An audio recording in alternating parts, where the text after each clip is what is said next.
Boa noite, irmãos. Boa noite. Paz e graça. Amém. Eu acho que pelo conhecimento de todos, essa data de hoje, o que os cristãos, o que a igreja cristã comemora na data de hoje? Dia da Bíblia. Dia da Bíblia. Glória a Deus. Muito bem. Então, vamos iniciar fazendo uma pequena oração antes de começar a trazer a palavra. Vamos fechar nossos olhos. Os irmãos podem ficar à vontade. Se quiser ficar sentados, podem ficar. Oremos, irmãos. Senhor, nosso Deus, estamos chegando nos últimos dias do ano, mas nós continuamos carecendo, Senhor, da Tua graça e da Tua misericórdia. Por isso, Pai, te pedimos, continua manifestando Tua presença e o Teu Santo Espírito entre nós. Amém. Eu rogo, Pai, dos altos dos céus, que o Senhor envie Teu santo alimento, a Tua santa palavra, que é viva e eficaz. Que o temor do Senhor tome conta do nosso coração e da nossa mente. Que nenhum coração permaneça duro, Senhor, diante da Tua palavra que vai ser ministrada aqui. Que Cristo seja exaltado neste púlpito e em nossas vidas. E a igreja diz amém? Amém. Então, como sabemos, né?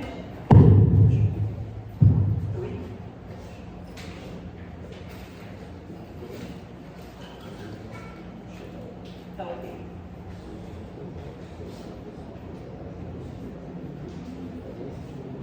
Tá ok. Então, só uma vez aqui que o irmão veio pegar.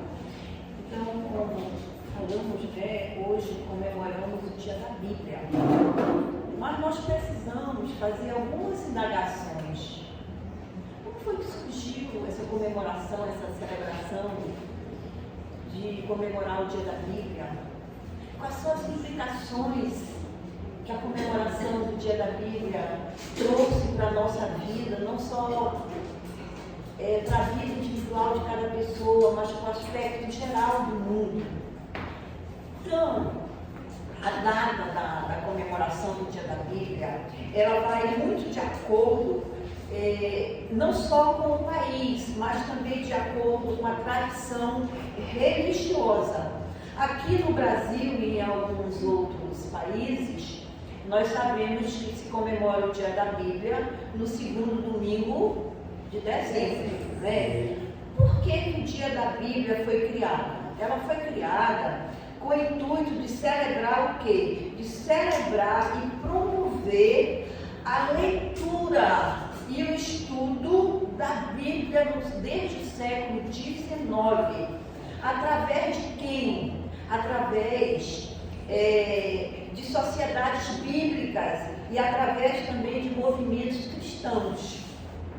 No Brasil, teve início a celebração do Dia da Bíblia em 1850, só que só em 1966 é que passou a ser comemorada essa celebração oficialmente com a lei federal que foi criada, a Lei 5.749. Então, para falarmos dessa celebração, nós precisamos ver alguns aspectos. O primeiro aspecto que nós vamos ver é o aspecto espiritual. A Bíblia, ela é considerada por nós cristãos como o quê? Ela é considerada como uma inspiração de Deus para nossas vidas. Ela é um ensinamento, não só espiritual, mas moral, que orienta todos os fiéis. A Bíblia, ela é composta de quê? Ela é composta de 2 testamentos. Ela é composta do Velho Testamento e do Novo Testamento.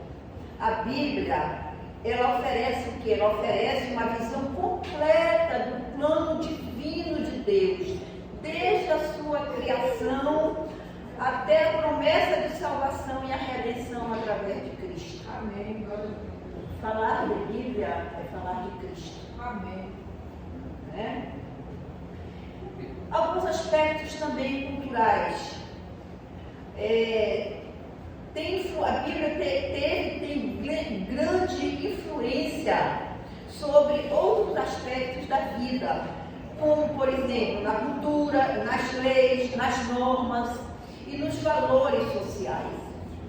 O seu valor, a sua influência, ela pode ser vista onde? Nas artes, na literatura, em músicas, em pinturas, em cinemas, em direitos humanos, no abolicionismo, sobre a escravatura, que no século XIX condenava a escravidão, porque o cristianismo ele condena a escravidão, porque ele é a palavra de Deus. O que a palavra de Deus ela prega? A igualdade entre os seres humanos.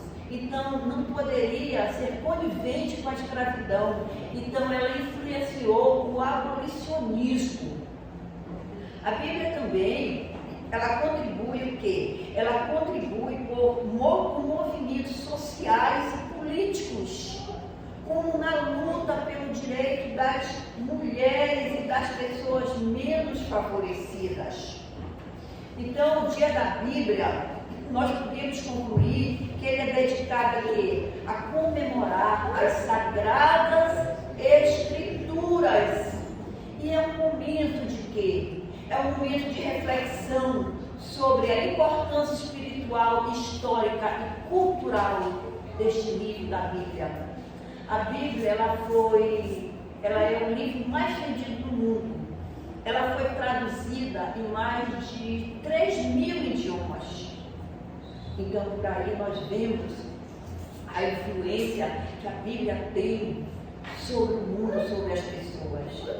Não é apenas o dia da Bíblia, não é apenas uma comemoração religiosa, não. Mas é o quê? O dia da Bíblia, ela é uma oportunidade para quê? Para que nós possamos refletir sobre a sua profunda influência social, cultural e política na vida das pessoas. Hoje, apesar de nós vivermos um tempo de tão grandes mudanças de valores, nós vivemos num mundo polarizado, secularizado, diversificado por várias religiões, mas a Bíblia permanece a ser o quê? Uma âncora ao redor do mundo, que desafia as pessoas a viverem de acordo com seus ensinamentos. Então, na Bíblia, nós encontramos um ponto de apoio, um ponto de orientação. A própria palavra de Deus, ela diz, que a palavra do Senhor, ela é luz e lâmpada para os nossos caminhos. Não é isso? Então, celebrar o dia da Bíblia, portanto, não é apenas um ato de fé, mas é também um momento de reafirmar o nosso compromisso com os valores universais que ela representa em Cristo Jesus. Então, falar da Bíblia, falar da comemoração da Bíblia, desse dia, é falar de Cristo, nosso Redentor, nosso Salvador. É falar do dia que Jesus nasceu para vir ao mundo, para nos trazer salvação. É falar de Natal. Natal significa o nascimento de alguém. Para nós cristãos, Natal é o nascimento de Jesus, do nosso Salvador. Aleluia. Uma data que a gente vai ver um pouquinho mais adiante, tão deturpada, pelo comércio.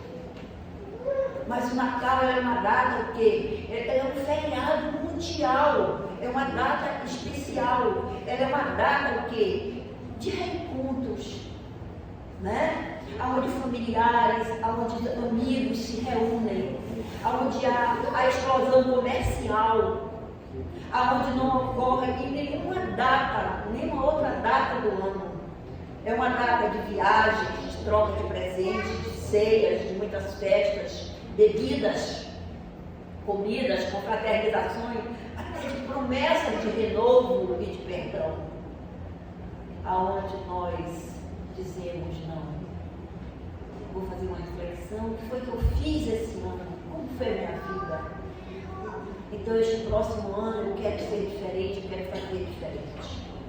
Então, um momento de reflexão, de promessas, que muitas vezes não são cumpridas. Fala-se o quê? Fala-se de um aspecto natalino que traz o quê? Traz uma veia fraternal, onde as pessoas elas estão mais sensíveis, elas estão mais aquebrantadas, elas estão mais generosas, mais bondosas, nem que seja só nesse momento de Natal, mas é um momento que as pessoas estão mais sensíveis.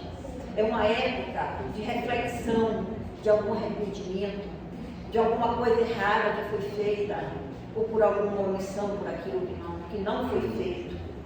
Os economistas, o que é que eles dizem? Os economistas, eles mostram que o faturamento do Natal, ele equivale a 6 meses de trabalho no ano. Já pensou? Só no Natal. Mas nós, cristãos, conhecemos a palavra do Senhor. Nós precisamos recuperar o verdadeiro sentido do Natal, no qual hoje ele é muito mais uma festa econômica, aonde Jesus não é o centro para a maioria das pessoas, não é o centro da festa, mas o centro da festa quem é? É o próprio homem, né? Então nós precisamos ressignificar a festa do Natal.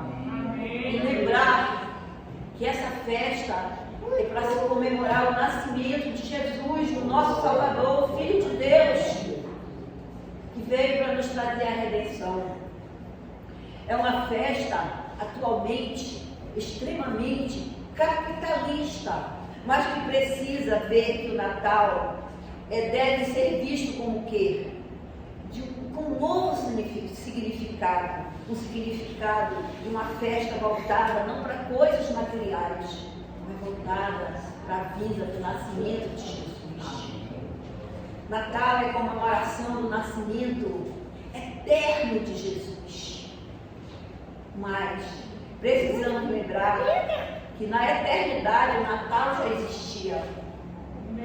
Antes mesmo que o mundo fosse criado, o Natal já existia, porque o Natal, que é o Natal? É o nascimento que Jesus fez homem e veio à terra. Amém. No livro do Evangelho de João, capítulo 1, versículo 14, ele diz assim: e o Verbo se fez carne e habitou entre nós, cheio de graça e de verdade, e vimos a sua glória, como unigênito do Pai. Então, Jesus é o Verbo que se fez carne entre nós, que veio como homem aqui, na sua qualidade divina e humana. Nós podemos ver que Jesus veio o quê? Ele veio primeiro para revelar Deus aos homens. Nós vamos ver aqui ainda no Evangelho de João, no capítulo 1, mas lá no versículo 18, ele diz assim: ninguém jamais viu a Deus, o Deus unigênito que está no seio do Pai, e quem o revelou? Jesus. Amém. Então, Jesus se fez carne, Jesus veio ao mundo para revelar a quem? Para revelar a Deus, a quem ninguém nunca viu, mas através de Jesus nós podemos ver a Deus, porque Deus se revelou e se revela através de Jesus. Obrigado, meus queridos. O segundo ponto que nós podemos ver é que Cristo veio para fazer aquilo que Adão não fez. Adão, quando veio, ele fez o quê? Ele quebrou uma aliança que existia entre Deus e o homem. Adão, ele foi criado o quê? Ele foi criado para ser a cabeça da raça humana. Mas Adão também foi criado à imagem e semelhança de Deus, que deveria ter o quê? Ele deveria ter reproduzido uma linhagem, a semelhança de Deus. Mas quando entrou o pecado através desse mesmo homem, através de Adão, o que é que a Bíblia nos diz? A Bíblia nos diz que por um só homem entrou o pecado no mundo, e através do pecado a morte que atingiu a todos. Então, foi reproduzida uma linhagem de pecadores e não uma linhagem à imagem de Deus. Foi isso que aconteceu com o pecado de Adão. Romanos, capítulo 5, versículo 12, ele diz assim: pelo que, como por um homem entrou o pecado no mundo, e pelo pecado a morte, assim também a morte passou a todos os homens. Por isso que todos pecaram. Por isso que todos hoje somos pecadores. Mas ele diz em 1 Coríntios 15, versículo 45, assim também escrito: o primeiro homem, Adão, foi feito alma vivente. O último Adão, porém, é espírito vivificante. O que significa isso? Significa dizer que Adão, ele veio do pó, mas esse espírito vivificante é Jesus.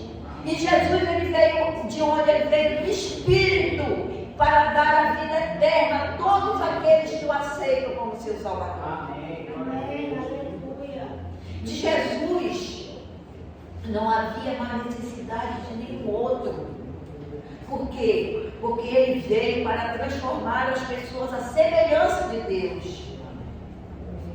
Romanos 5,17, ele diz assim: se pela ofensa de um a morte reinou, muito mais os que receberam a abundância da graça e do dom da justiça reinarão em vida por um só Jesus Cristo. Amém. Então, o pecado entrou por um, que foi Adão, mas o perdão, a graça, entrou por Jesus Cristo. Romanos 5,18, pois assim como por uma só ofensa, veio o juízo sobre todos os homens para a condenação. Assim também por um só ato de justiça veio a graça sobre todos os homens para a justificação que dá a vida. Então veja aqui o que Romanos capítulo 5, versículo 18, ele nos afirma mais uma vez, não é? Que por um só homem entrou a ofensa e a condenação, mas por um só homem entrou a justificação, entrou a graça da vida daqueles que aceitam Jesus como seu Salvador.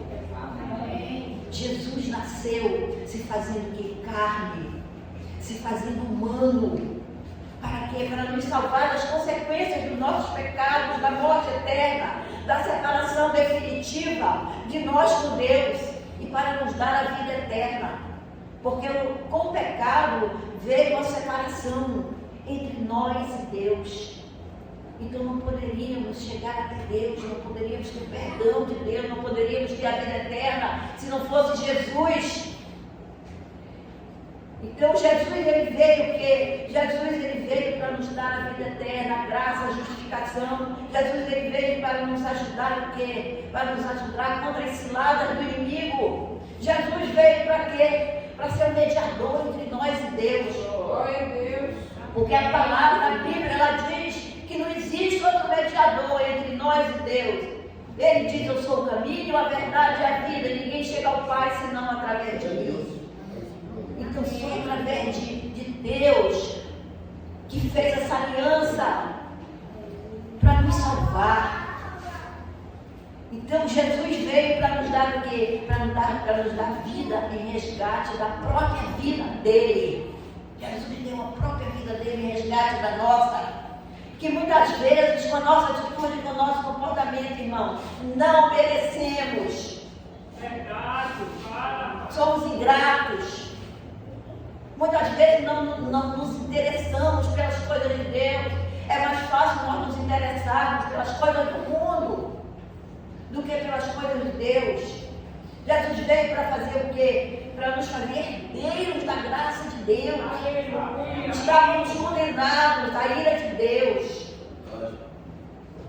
Quando Jesus nasceu, nós sabemos dessa história. Jesus não teve espaço para uma boa hospedaria para nascer. Ele teve que nascer onde? No estábulo. E eu pergunto, você que está aqui me ouvindo, você que vai me ouvir depois, você tem espaço na sua vida, você tem espaço no seu coração para Jesus nascer todos os dias na sua vida, no seu coração. Você tem tempo para Ele, você tem tempo para abrir a Bíblia, para ler a palavra de Deus. Você tem tempo não só para conhecer, para ler, mas para praticar a palavra, porque não adianta você conhecer a palavra e você não colocar em prática. A quem mais for dado, mais será cobrado.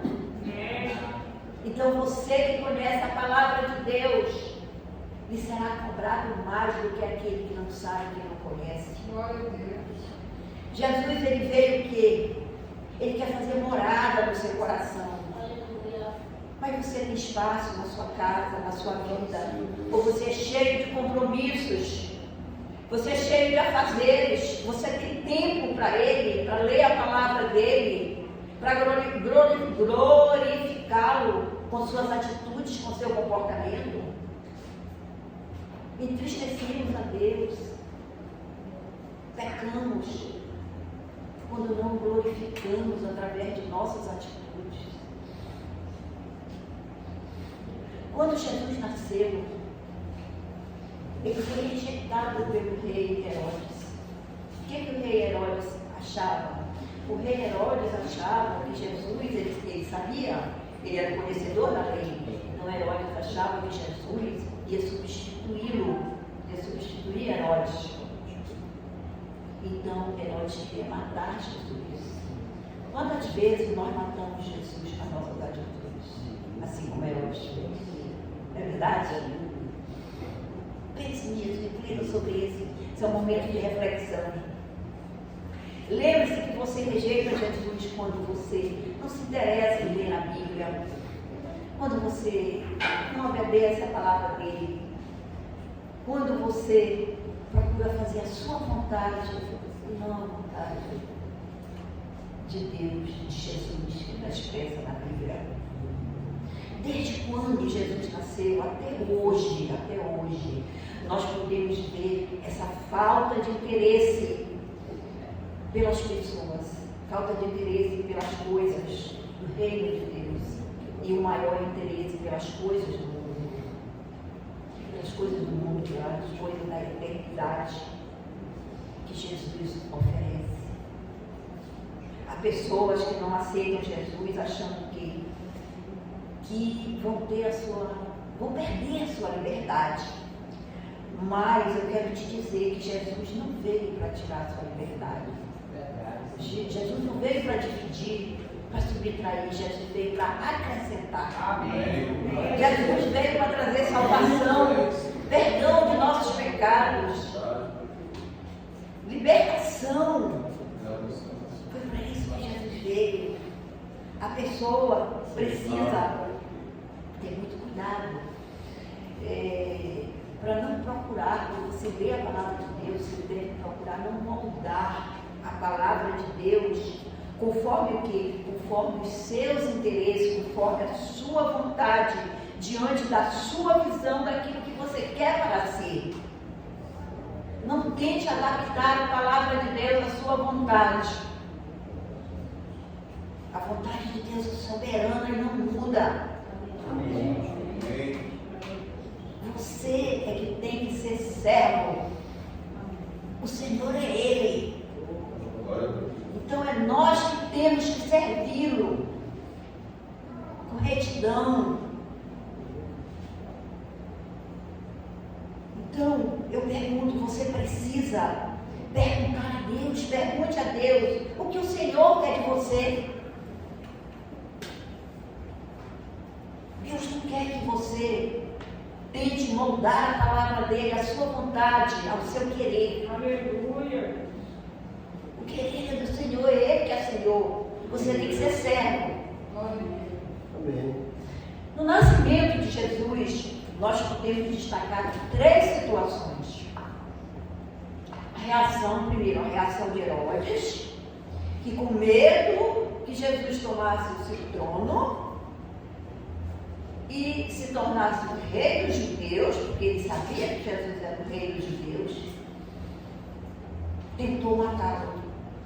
Então foi uma reação de hostilidade até tentando matar Jesus. O segundo ponto que nós podemos ver com o nascimento de Jesus foi a posição dos sacerdotes e dos escribas. Os sacerdotes e os escribas, apesar de eles serem doutores da lei, eles conhecerem muito bem a lei profundamente, eles foram diferentes pela verdade que eles conheciam acerca de Jesus. E um terceiro grupo de pessoas que nós podemos destacar as pessoas que são chamadas de reis magos. Eu queria abrir um parênteses aqui para dizer para os irmãos que costumou se chamar de reis magos, mas na realidade não existe reis magos. Existe um grupo de pessoas simples, que talvez fossem estudiosos da astrologia, estudiosos das estrelas. Eram pessoas que tinham toda a informação a respeito do quê? A respeito da profecia que está contida onde? Que está contida no livro de Números, capítulo 24, versículo 17. Então, primeiro, a Bíblia não diz que eram reis magos. Segundo, a Bíblia também não diz que eram 3 reis magos. Deduz-se que eram 3 pessoas. Por quê?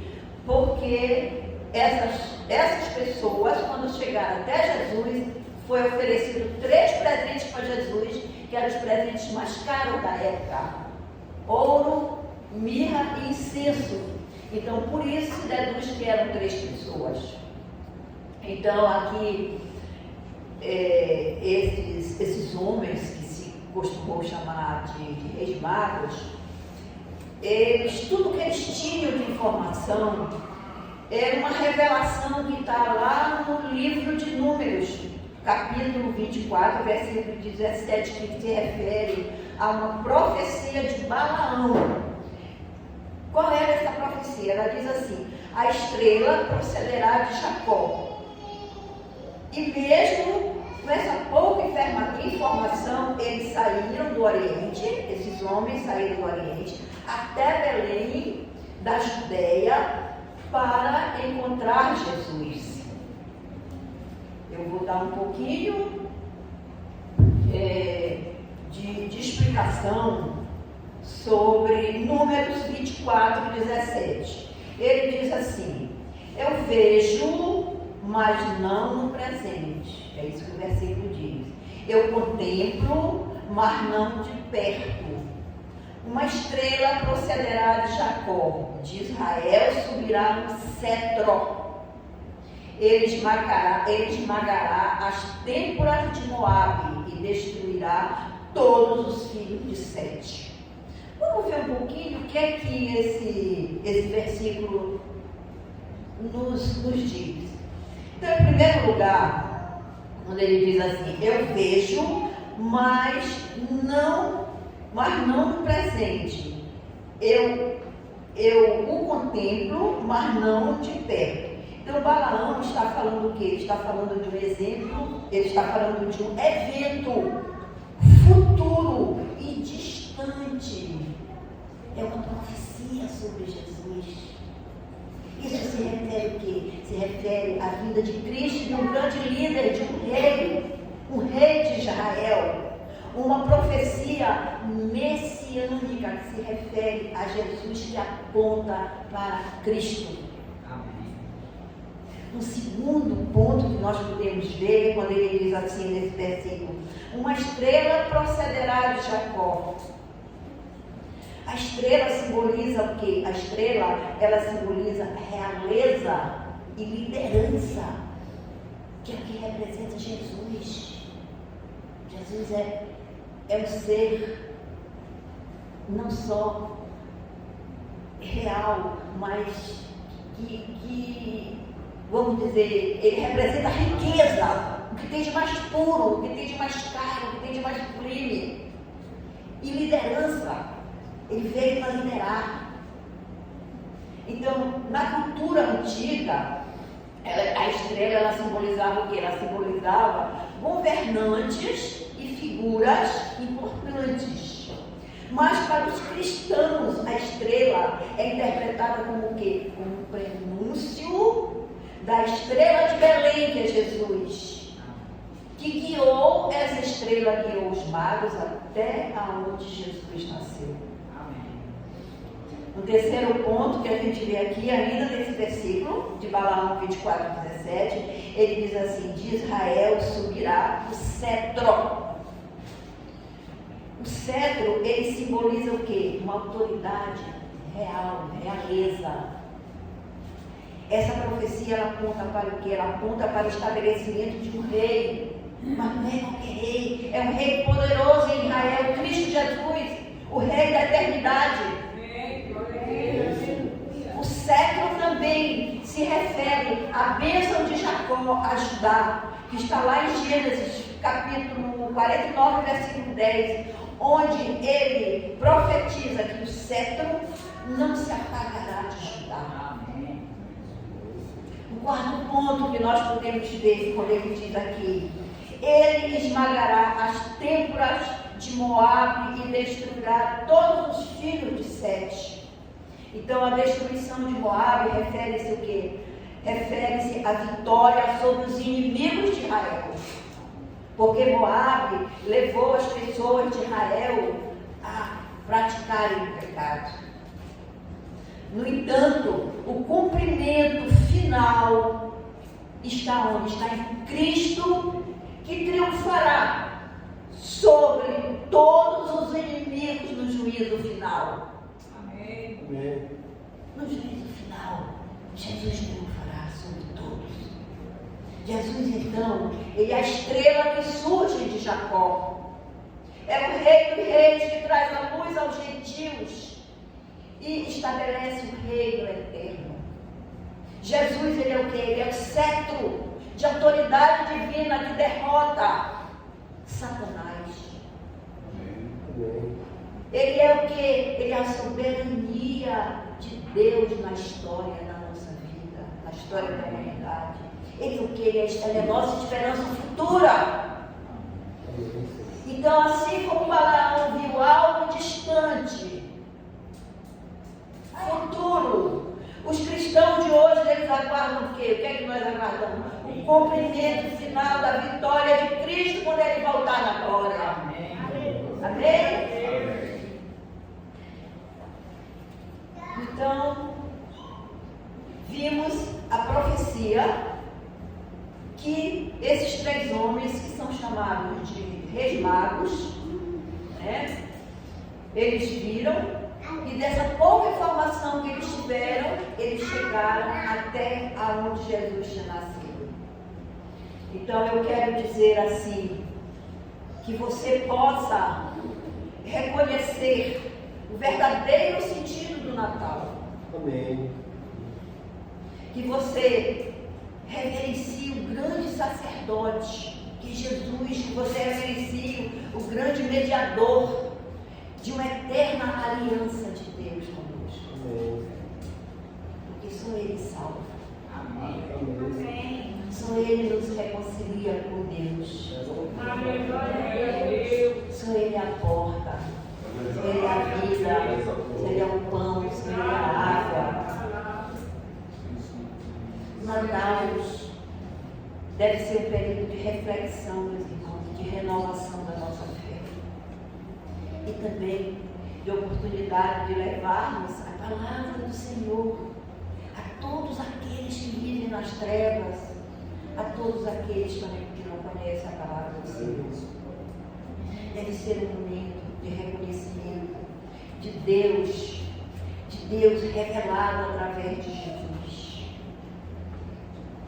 Então, Natal é amor, Natal é doação, Natal é salvação. A nossa oração para finalizar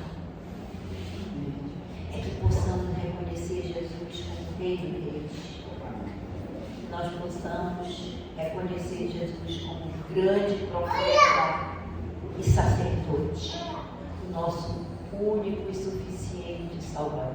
Único Salvador. Que você o adore como Senhor e Salvador da sua vida. Amém. Amém.